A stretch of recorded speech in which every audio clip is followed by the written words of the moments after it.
Amigos, de vuelta en su espacio Cerrando la Noche, y para nadie es un secreto que ya República Dominicana le ha dado seguimiento a las elecciones de los Estados Unidos por más de 10, 12 años.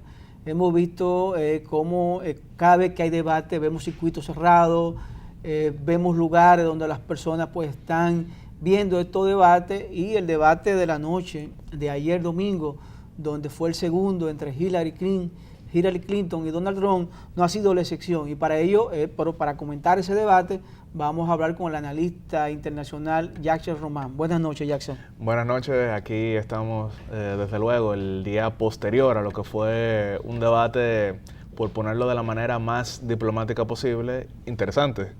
Yo pudiera decir muchas otras palabras para describirlo, pero dejémoslo en interesante. Si tú quieres, Jackson, vamos a ver unas breves imágenes del debate. Está en español, está traducido. Serían prácticamente ver 2 minutos o 3 minutos de cómo fue el comportamiento de ambos candidatos, republicanos y demócratas, para luego bajar con los comentarios. Bien. Sin tener en cuenta las creencias políticas, de dónde vienen, qué apariencia tienen, qué religión tienen. Quiero que sanemos a nuestro país y nos unamos, porque creo que esa es la mejor manera de llegar a un futuro, y el futuro que nuestros hijos y nietos se merecen.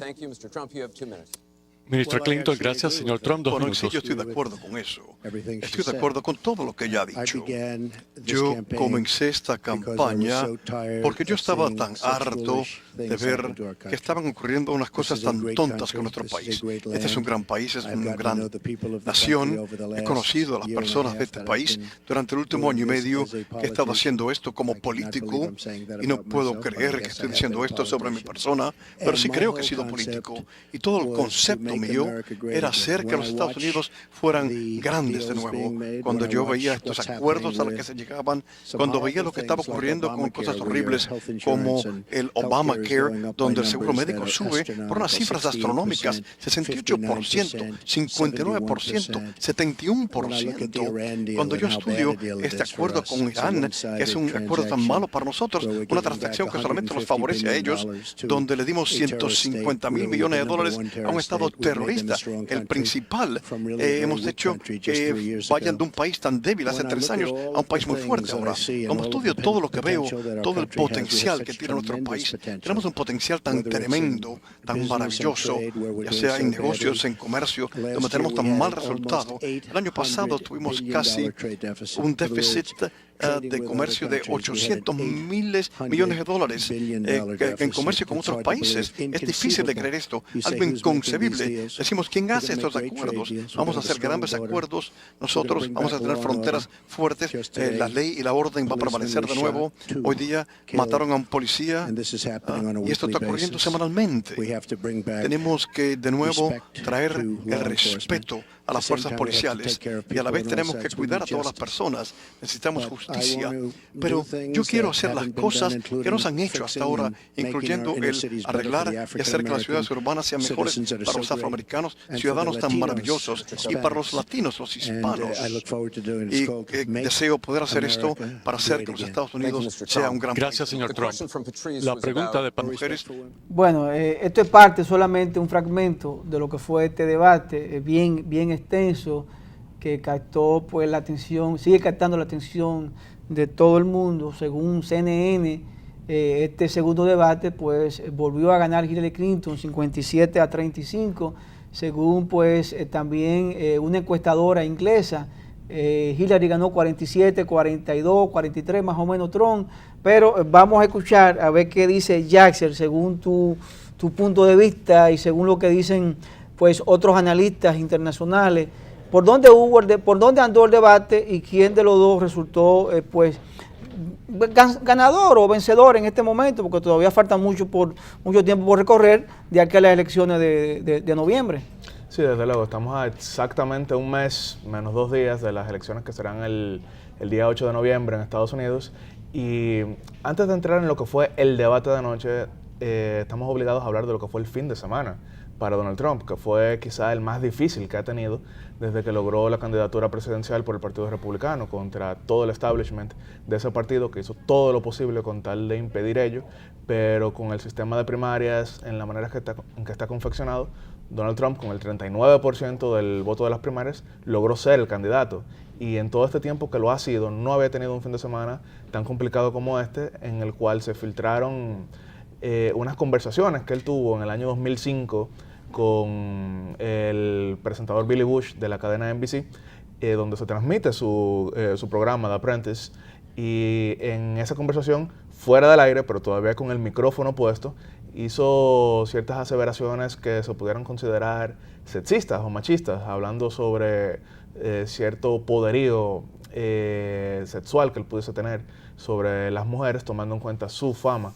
Eso llevó a que de 54 senadores que tiene el Partido Republicano, 16 pidieran la renuncia de Donald Trump como candidato presidencial y que fuese reemplazado por su candidato vicepresidencial Mike Pence. Que de los 5 candidatos presidenciales vivos del Partido Republicano, los anteriores 5, que son Bush padre, Bush hijo, Bob Dole, Mitt Romney y John McCain, de esos 4 pidieran también la renuncia de Donald Trump. El único que sigue a su lado es Bob Dole, quien fue candidato presidencial en el año 1996, y desde luego una gran fuga de donantes del Partido Republicano. Estamos hablando de que se vio por primera vez la posibilidad de que colapsara la campaña de Donald Trump, a lo que él se negó completamente y dijo que no va a renunciar nunca, y lo puso así en letras mayúsculas. Entonces, cuando ya llega el debate, llega con la mayor presión hacia él, pero él, siendo un showman, una persona que conoce el público, que conoce lo que es el morbo.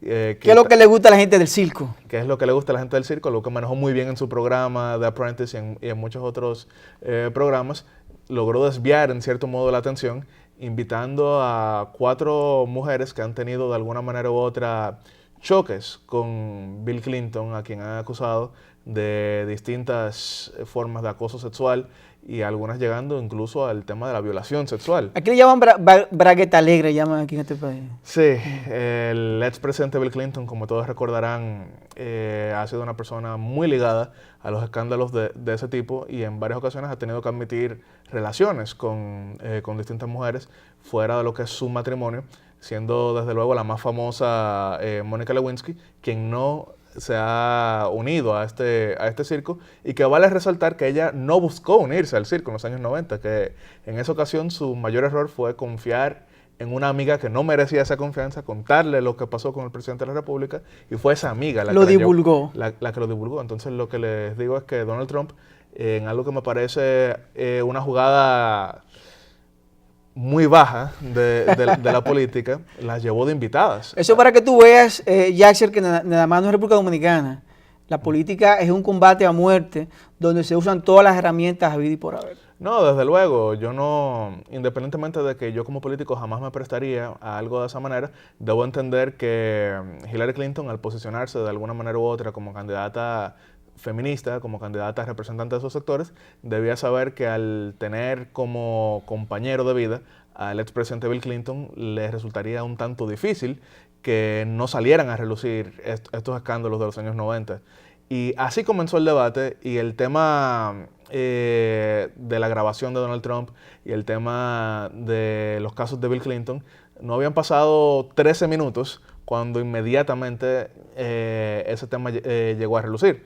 Y Donald Trump, en lo que me pareció primero un malabarismo político, intentó decir que ya él se disculpó, pero que no vale la pena hablar de esto cuando ISIS está decapitando gente en el Medio Oriente, y que Bill Clinton es una persona que también ha tenido ese tipo de comportamiento, lo cual llevó a que incluso lo enfocaran en ese momento del debate en una imagen que vale 1000 palabras. O sea, pudiéramos sentarnos aquí a analizar lo que decía el lenguaje corporal. El contenido de esa imagen. De esa imagen, pero yo creo que nuestros televidentes lo que deberían es verlos ellos mismos y llegar a la conclusión de lo que fue esa imagen. Pero ya con el pasar del debate, se giraron hacia otros temas en los cuales Donald Trump, usando el populismo que tanto le ha dado resultado, de alguna manera u otra logró remontar. Porque, seamos sinceros, con nuestros televidentes. En la política, no siempre se trata de quién llega con mejor contenido, quién llega con mejor propuesta, quién se ve más presidencial. En política a veces se trata de quién logra ser la noticia.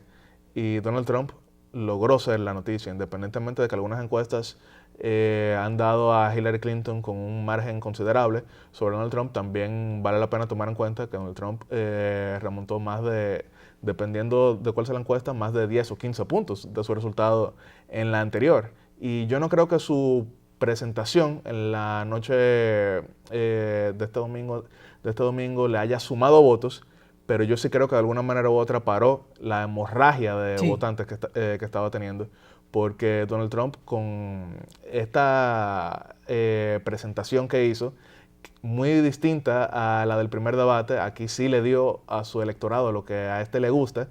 Definitivamente fue el protagonista y fue la voz cantante anoche. Siempre mantuvo la iniciativa, siempre golpeó primero, y esto es importante en un combate, cuando tú logras por lo menos conectar el guante en el rostro de tu adversario.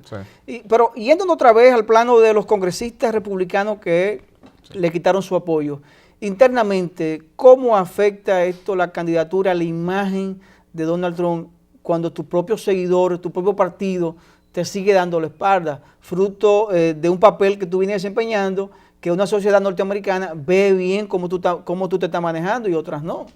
Sí, desde luego. Y vuelvo y resalto, el Partido Republicano, su liderato, hizo todo lo posible para que Donald Trump no fuese el candidato. Y en un momento recordarán nuestros televidentes que el ex candidato presidencial Mitt Romney salió y endosó la idea de una convención negociada. Convención negociada en el sentido americano se refiere a que en la temporada de primarias ningún candidato logra el número necesario de delegados para ser nominado, y entonces eso tiene que luego negociarse en la convención a ver si los delegados votan por otro candidato. Eso fue algo que a lo que apostaron varios líderes republicanos y que no se logró, porque sencillamente Donald Trump, compitiendo primero contra 14 otros candidatos y al final contra 5 que todos apelaban a un mismo voto, que era mayoritario dentro del Partido Republicano, era un 60% que estaban contra de Trump, pero dividido, Trump con un 39% logró salir nominado. Y luego muchos de estos otros líderes republicanos lo que hicieron fue de alguna manera darle el endoso a Donald Trump, no hacer mucha campaña con él, pero decir, bueno, es el candidato del partido, este es un momento, podemos recuperarlo al otro día del 8 de noviembre, pero ya han habido tantos escándalos que sencillamente quienes en un momento dudaron de Trump, ahora se han visto ratificados en esa duda, y vimos como una persona muy honorable, como lo es el senador John McCain, ex candidato presidencial del Partido Republicano, y una persona que recibe el respeto de todos los actores políticos en Estados Unidos, menos Donald Trump, que en un momento lo llamó casi cobarde, retiró el endoso, y otras personas como el presidente de la Cámara de Representantes, Paul Ryan, que si bien no le ha retirado el endoso a Donald Trump, dijo que le enfermaban las palabras de Trump y canceló un acto de campaña que tenía junto al candidato el sábado y dijo que no lo quería a Donald Trump ahí. Entonces, si bien no hay mecanismo para removerlo como candidato, como sí existe en otros sistemas políticos, dígase el parlamentarismo,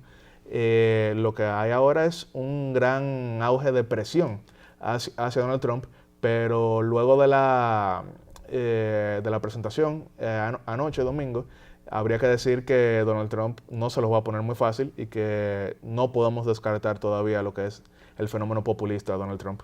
Jackson, hay fenómenos en la política y en la vida social que no podemos ocultar o no podemos desdeñar, y es en el caso de las mujeres. Las mujeres en todos los países del mundo prácticamente son el principal votante o la mayor cantidad de votantes. Los Estados Unidos no es la excepción. Y estamos hablando que en los últimos meses Hillary Clinton ha enfrentado una campaña bien fuerte contra Donald Trump, pues por su maltrato a las mujeres, por sus palabras a las mujeres, y vemos cómo los spots de televisión de Hillary Clinton se basan y se recuestan muy bien en la voz femenina, en esta parte de los votantes que no están muy de acuerdo con Donald Trump. ¿Tú crees que sigue captando Hillary Clinton y Donald Trump sigue perdiendo este voto femenino? Sí, bueno, el voto femenino, como en la mayoría de países en Estados Unidos, es mayoritario.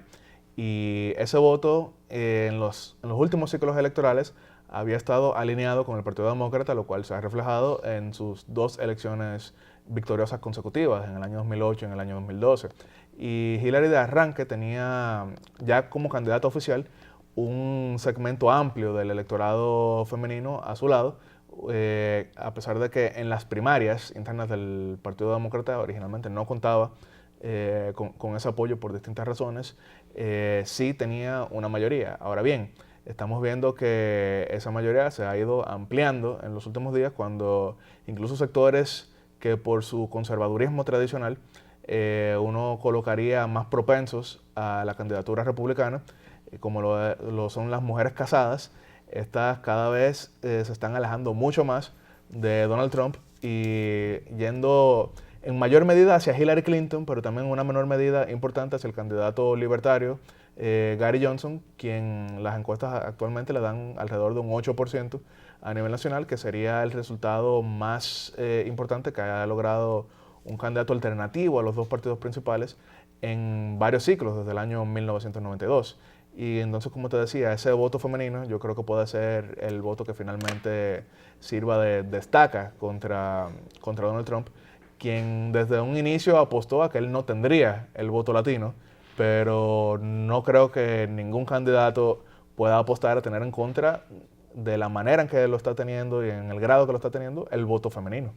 Sí, recientemente, este fin de semana circuló mucho un video de un actor norteamericano, Robert De Niro, hablar de quisiera tener frente a frente a Donald Trump para golpearlo, y diciendo una serie de cosas de por qué los estadounidenses no deben votar por Donald Trump.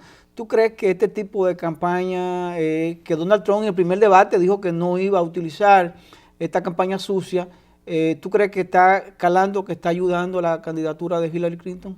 Bueno, hay cierto consenso entre tanto las élites políticas como, de alguna manera u otra, las élites del mundo del entretenimiento en Estados Unidos, de que Donald Trump, por distintas razones, no tiene el temperamento ni las aptitudes necesarias para ser presidente de la República. Pero hay que tomar algo en cuenta, y es que no estamos en un año normal. Estamos en un año en el que el antisistema ha tenido mucho arraigo en el electorado americano, como lo ha tenido en otros países. Vemos que en Austria el partido neofascista fue el partido más votado este año en la primera vuelta de la elección presidencial.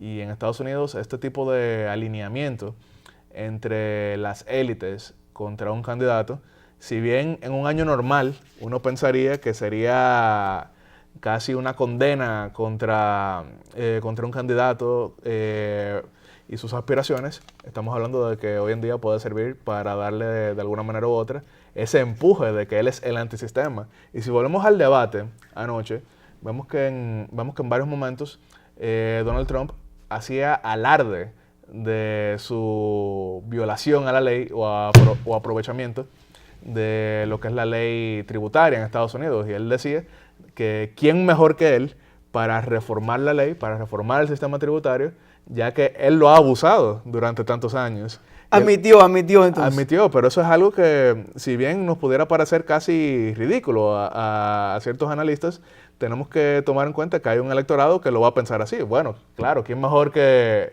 alguien que ha violado la ley para reformarla? Y era lo mismo que él decía de su anterior apoyo financiero a Hillary Clinton, y decía que nadie mejor que él sabe cómo ella sirve de marioneta, ya que él la ha tenido de marioneta en el pasado, dándole bastante dinero. Y para hacer un pequeño símil, vemos como, por ejemplo, muchas veces en Estados Unidos y en otros países, a personas que han sido delincuentes o criminales, más que todo en temas tecnológicos u otros temas, de alguna manera le ofrecen una condena leve para que colaboren con las autoridades, tomando en cuenta de que, bueno, si esta persona es tan apta falsificando cheques o hackeando, quizá pueda ayudar al FBI. Entonces Donald Trump de alguna manera está apelando a ese mismo sentimiento de que, bueno, si yo rompo la ley, yo sé cómo arreglarla. Bueno, Jackson, vamos a ir a la pausa, con tu permiso y de los amigos televidentes. Luego a la pausa vamos a hablar un poquito de lo que está pasando en España, con el PSOE, la salida de Sánchez del PSOE, y sobre todo de otros ámbitos que están ocurriendo en el mundo entero y que debemos nosotros también tocar, no solo circunscribirnos a lo que es el debate de Hillary Clinton, Donald Trump. Señores, con su permiso, conversamos con Yaxel Román, analista político internacional y sobre todo dirigente del Partido Reformista Social Cristiano. Vamos a la pausa.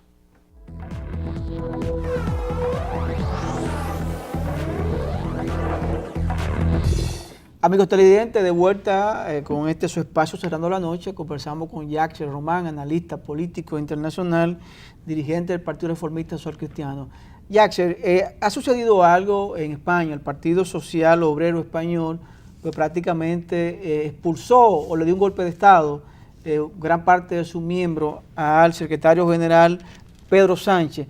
¿Cómo esto puede influir en la elección ya para llegar a acuerdos y tener un consenso para tener el presidente del gobierno español? ¿En qué puede ayudar esto? Si esto fue un error de Pedro Sánchez, no lograr acuerdo y ahora su propio partido pues prácticamente lo aísla y que esto permita llegar a algún tipo de acuerdo y que se elija el gobierno español. Sí, bueno, siempre que tratamos este tema me gusta comenzar levemente recordándole a nuestros televidentes que en el sistema parlamentario no se trata únicamente de ganar la elección que se celebre, sino de lograr el consenso dentro de lo que es el Parlamento para la formación de gobierno. El primer ministro debe ser la persona quien cuenta con la confianza del Parlamento. Esto a veces se logra con un solo partido que llega a una mayoría absoluta, y así había sido tradicionalmente en España desde que logró su vuelta a la democracia, que habían gobernado por sí solos el Partido Socialista Obrero Español o el Partido Popular, que con José María Aznar y con Mariano Rajoy más recientemente habían tenido mayorías absolutas. Ahora bien, luego de lo que ha sido una dispersión del espectro político español y ahora con una presencia de 4 partidos que todos superan más del 10% de los votos, ya ningún partido puede pensar en el futuro inmediato una mayoría absoluta, y eso lleva a consensos. Esos consensos han sido imposibilitados ante el hecho de que todavía sigue muy polarizada la sociedad española, muy contrario a lo que sucede, por ejemplo, en Bélgica, a lo que sucede en Holanda, a lo que sucede en la propia Alemania, donde el partido de la canciller federal Angela Merkel, que es un partido aliado tanto al Partido Reformista Social Cristiano como al Partido Popular Español, gobierna en coalición con el Partido Socialdemócrata, que sería el equivalente aquí al PRM y PRD, y el equivalente al PSOE. Ellos allá han gobernado de manera unida y eso no ha llevado a ninguna catástrofe. Pero en España, que ahora es que está teniendo estas experiencias, habían ciertos actores políticos que se negaban a cualquier tipo de entendimiento con quienes eran sus rivales tradicionales. Y esa fue la apuesta de Pedro Sánchez, que yo la entiendo como político, porque el hecho es que teniendo a Unidos Podemos, la coalición entre Izquierda Unida y el Partido Podemos, encabezado por Pablo Iglesias y Íñigo Errejón, él quizás sentía que si avalaba un gobierno de Mariano Rajoy y el PP, no tanto en sí con su voto, pero sí con su abstención en la Cámara de las Cortes españolas, de alguna manera perdería votantes ante esta insurgencia de la izquierda. Entonces a eso fue que él apostó.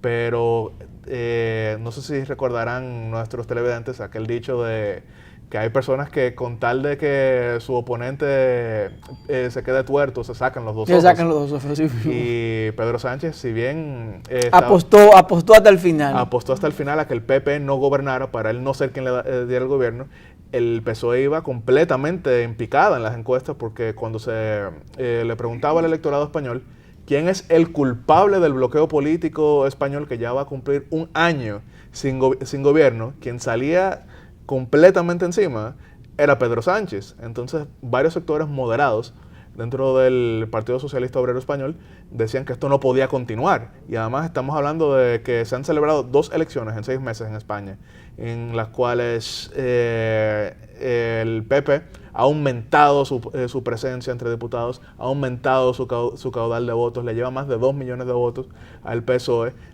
Sería mezquino completamente negarle el gobernar con su abstención. Entonces, sectores encabezados al interno por Susana Díaz, quien es una líder alternativa a Pedro Sánchez en el PSOE, y también por el expresidente Felipe González, muy conocido en República Dominicana, gran amigo del doctor José Francisco Peña Gómez. De hecho, leyó un panegírico en el entierro de aquel gran líder del PRD.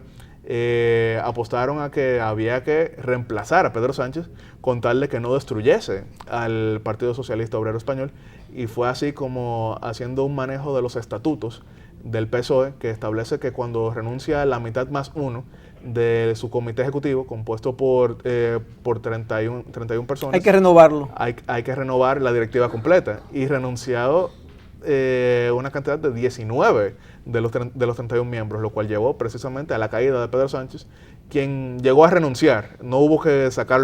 Pues ya entendía ya de que no había alternativa, y que la gran mayoría pues prácticamente le habían sacado la alfombra. Sí, así es. Y yo diría que el PSOE ya está más cerca de una abstención en las Cortes para que logre gobernar Rajoy, independientemente de que el PP lo que está buscando es que el PSOE le dé un aval para los 4 años, pero eso sí yo no lo veo posible. Yo lo que sí veo es que van a avalar con la abstención el gobierno del PP, pero yo no diría que va a durar 4 años.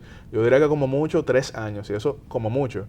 Y que tendrían que... Y llamar a elecciones, convocar elecciones. Y de nuevo convocar elecciones. Ahora bien, yo quiero sí poner un ejemplo contrario a este desbloqueo español, con otro país europeo, que es Irlanda. Irlanda tuvo su elección general en el mes de febrero y no lograron formar gobierno hasta finales de abril, porque el tema es que quedaron prácticamente empatados los partidos tradicionales irlandeses, Fine Gael, que encabeza el primer ministro Enda Kenny, y el partido Fianna Fáil, que ha sido el tradicional de gobierno en Irlanda. Pero también quienes recordarán lo que es el IRA irlandés, la ex guerrilla que ahora se estableció como partido político en Irlanda, logró una votación tan alta que ya ninguno de los dos partidos podía tener mayoría por sí solo.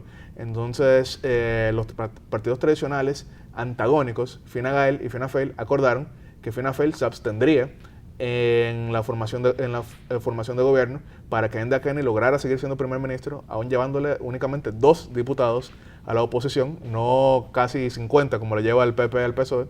Y lo que hemos visto no ha sido un rechazo total de los votantes de Fianna Fáil, al contrario, eso le ha servido tanto al partido de oposición, su imagen de que ellos ponen el país primero que el partido, que ahora mismo están encabezando las encuestas en oposición al gobierno que ellos avalaron con la abstención. Entonces no es cierto que la gente no sepa apreciar cuando se tiene un sentido patriótico por encima del político. Jackson, volviendo otra vez a los Estados Unidos, en estos últimos días se ha hablado mucho de una posible guerra fría entre Estados Unidos y Rusia, por algunas cosas que se han dicho en las redes entre el presidente Barack Obama y el presidente ruso Vladimir Putin. ¿Tú crees que de no llegar a algún tipo de entendimiento pudiera pues producirse una guerra fría entre estas dos naciones? Bueno, efectivamente, el presidente Vladimir Putin, quien en los últimos años ha sido considerado como la persona de mayor poder en el mundo, incluso por encima del presidente Barack Obama, y esto no lo digo yo, no es un análisis propio, sino de varias revistas como los Foreign Policy, como los Time Magazine y otras que lo han catalogado de esta manera, ha querido jugar de alguna manera u otra nuevamente al casi imperialismo ruso, que recordaremos que...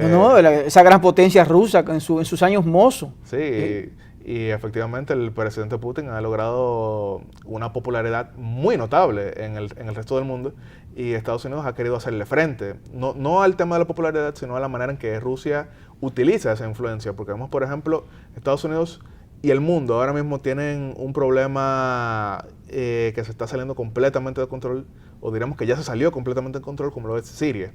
Entonces Siria, que ha sido casi, si se quiere, el gran semillero del terrorismo en los últimos años, Estados Unidos ha apostado a la caída de Bashar al-Assad, y Rusia, con Vladimir Putin a la cabeza, ha apostado a la permanencia de Bashar al-Assad. Un problema de intereses fuerte. Y eso es retrotraernos a lo que era la Guerra Fría, a la Guerra Fría anterior, cuando la Unión Soviética apostaba a un sector en un país, pero Estados Unidos apoyaba a Cuba y el otro no, el otro iba en contra y así. Sí. Y algo que nos traerá a los dominicanos mucha coincidencia con lo que pasaba aquí, nunca a ese nivel, pero recordaremos que la intervención de Estados Unidos en el año 1965 era para que supuestamente no cayéramos en los tentáculos de la Unión Soviética a través de a través de Cuba. Y entonces esto de alguna manera ha retornado a Estados Unidos. Pero sí vale la pena resaltar que esto en la campaña presidencial anterior era algo que traía a relucir el candidato presidencial Mitt Romney,